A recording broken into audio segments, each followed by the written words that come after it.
जय हिंद दोस्तों, वंदे मातरम। स्वागत है आपका अपने चैनल ज्ञान वर्षा में। और इस वीडियो में हम सी टेट, सी जी टेट या किसी भी स्टेट टेट या टीचर भर्ती से संबंधित CDP बाल विकास का हम क्वेश्चन देखने वाले हैं। तो चलिए स्टार्ट करते हैं। पहला, जीन पियाजे किस विकास से संबंधित है? भावनात्मक, सामाजिक, संज्ञानात्मक या नैतिक? तो जीन पियाजे जिन्हें संज्ञानात्मक विकास का सिद्धांत दिया है और यह संज्ञानात्मक विकास से संबंधित है। अगला है संवेगी गामक अवस्था की आयु है।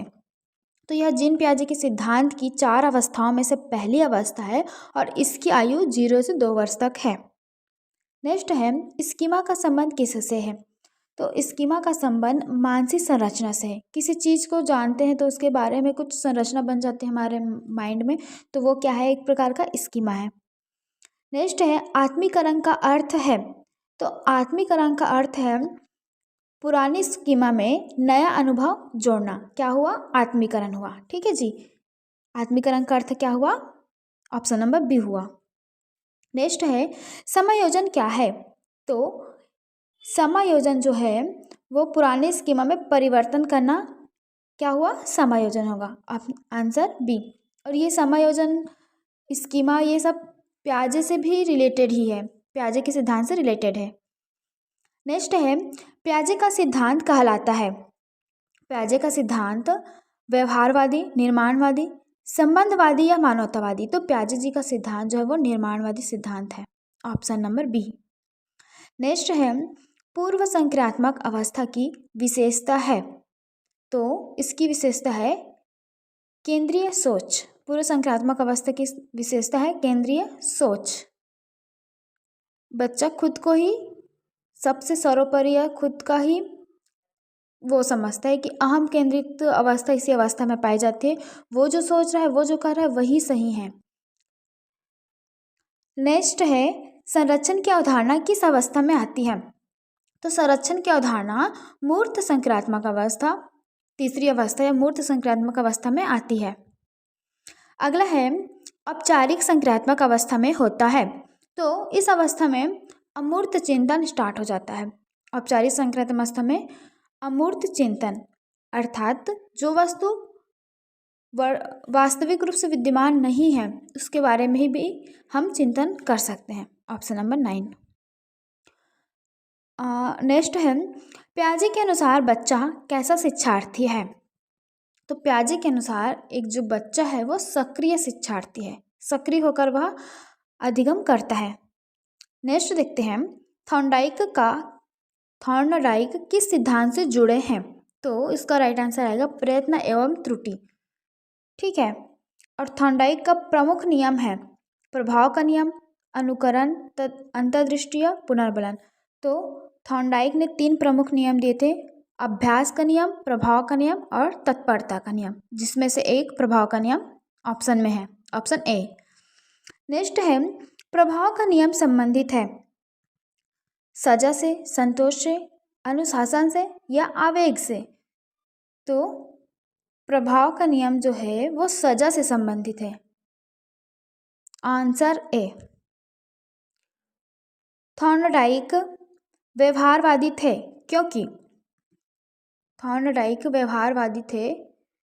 क्योंकि एक सेकेंड, ये जो इसका आंसर जो है वो सजा नहीं आएगा, इसका आंसर आएगा संतोष से संबंधित है। प्रभाव का नियम जो है वो संतोष से संबंधित है। नेक्स्ट है थॉर्नडाइक व्यवहारवादी थे क्योंकि आंतरिक प्रक्रिया पर बल दिया, बाह्य व्यवहार पर बल, भावना पर बल या संज्ञान? तो बाह्य व्यवहार पर बल। ठीक है जी। थॉर्नडाइक ने प्रयोग किस पर किया? तो थॉर्नडाइक ने प्रयोग बिल्ली के ऊपर किया था, बिल्ली के ऊपर थॉर्नडाइक ने प्रयोग किया है। नेक्स्ट है स्किनर किस सिद्धांत से जुड़े हैं? तो स्किनर सक्रिय अनुबंधन सिद्धांत से जुड़े हुए हैं और शास्त्रीय अनुबंधन से पावलॉ जुड़ा है, प्रयत्न और त्रुटि से थॉर्नडाइक, अंतर्दृष्टि से कोहलर। पुनर्बलन का अर्थ है? तो पुनर्बलन का अर्थ होता है व्यवहार को मजबूत करना। Answer C. नेक्स्ट है नकारात्मक पुनर्बलन का अर्थ है? तो नकारात्मक पुनर्बलन का अर्थ होगा अप्रिय स्थिति हटाना, ठीक है, अप्रिय स्थिति हटाना। अगला, स्किनर बॉक्स प्रयोग किस पर था? तो ये जो स्किनर ने प्रयोग किया था बॉक्स वाला, तो उन्होंने इस प्रयोग को किसके ऊपर किया था? चूहा के ऊपर किया था। इन्होंने सर्वाधिक प्रयोग कबूतर, सफ़ेद कबूतर और चूहा के ऊपर किया है, ठीक है जी। अब देखते हैं स्किनर का सिद्धांत किस पर आधारित है। तो स्किनर का जो सिद्धांत है वो परिणाम पर आधारित है, याद रखिएगा, परिणाम। कोहलर किस सिद्धांत से जुड़े हैं?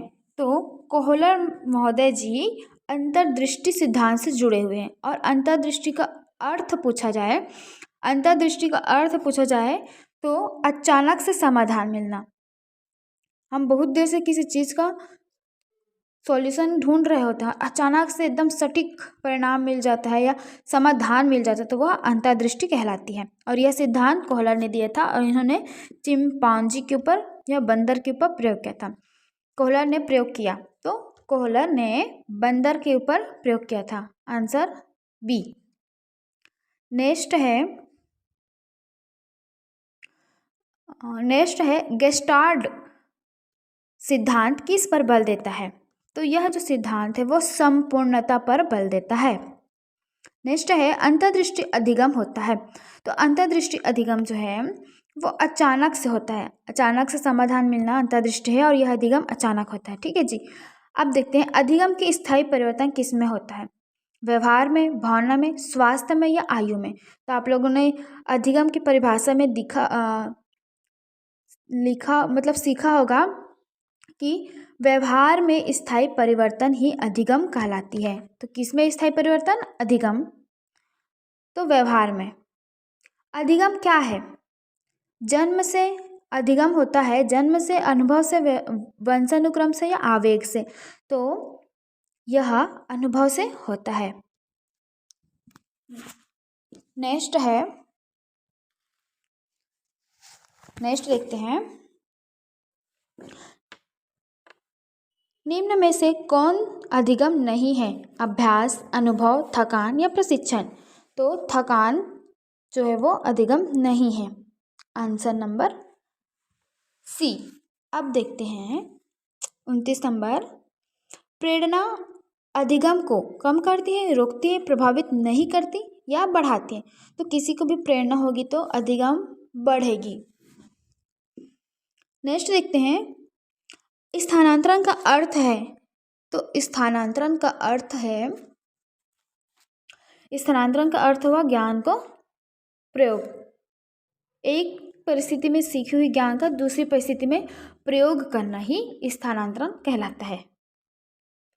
शिक्षण शास्त्र का संबंध है। तो शिक्षण शास्त्र का संबंध क्या है?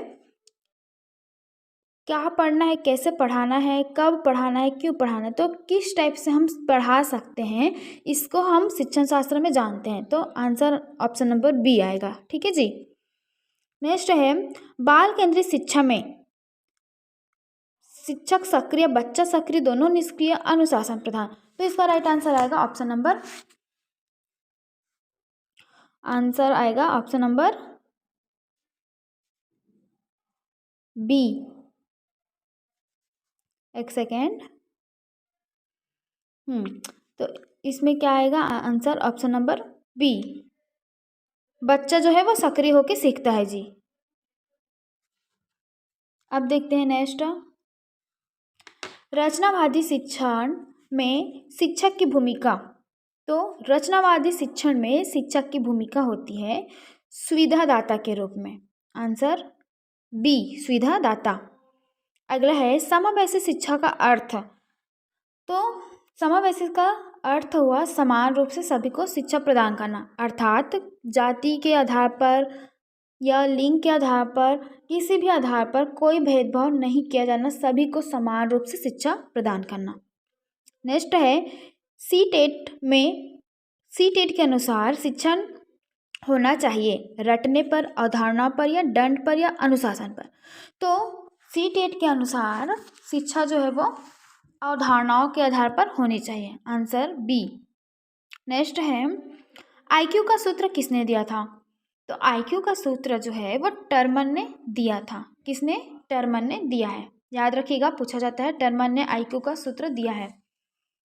नेक्स्ट है आईक्यू बराबर क्या होता है? तो आईक्यू बराबर होता है, आईक्यू बराबर क्या होता है? तो MA/CA इंटू 100। ठीक है, ये है आईक्यू का फॉर्मूला।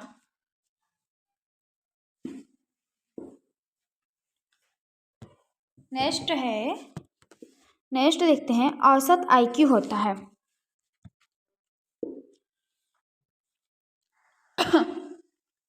तो औसत आयु 100 होती है। कितनी? 100। नेक्स्ट देखते हैं आईक्यू परीक्षण मापता है। तो आईक्यू परीक्षण बुद्धि की मापन करता है। बुद्धि का द्विकारक सिद्धांत किसने दिया था? तो द्विकारक सिद्धांत स्पीयरमैन ने दिया था और बहुकारक गार्डनर ने दिया था। बहुकारक थॉर्नडाइक ने दिया था और बहुबुद्धि सिद्धांत गार्डनर ने दिया था। और त्रिविमीय मॉडल या त्रिबुद्धि सिद्धांत गिलफोर्ड ने दिया है।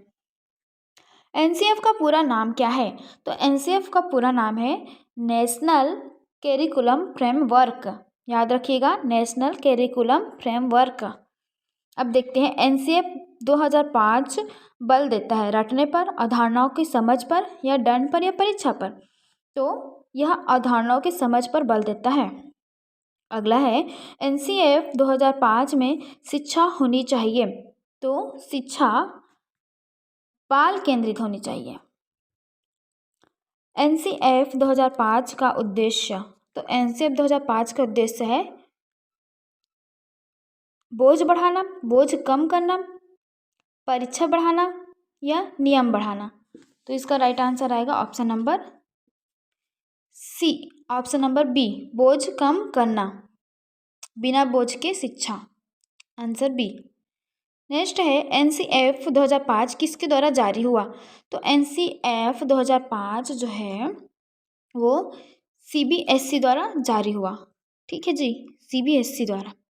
अब देखते हैं एनईपी 2020 से संबंधित क्वेश्चन। तो एनईपी 2020 में एनईपी का पूरा नाम, तो इसका पूरा नाम है new education policy, answer A.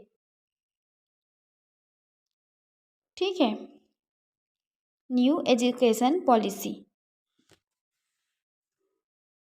अगला देखते हैं एनईपी 2020 में स्कूली संरचना है।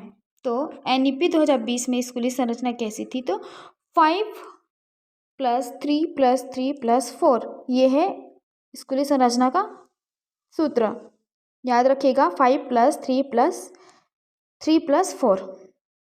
एनईपी 2020 बल देता है, एनईपी 2020 कौशल विकास पर बल देता है। किस पर? कौशल विकास पर। एनईपी 2020 में मातृभाषा वर्जित है, अनिवार्य है, प्रारंभिक स्तर पर प्रोत्साहित या हटाई गई है। तो एनईपी 2020 में मातृभाषा प्रारंभिक स्तर पर प्रोत्साहित किया गया है। नेक्स्ट है एनईपी 2020 में मूल्यांकन होना चाहिए। तो समग्र मूल्यांकन होना चाहिए। कैसा? समग्र।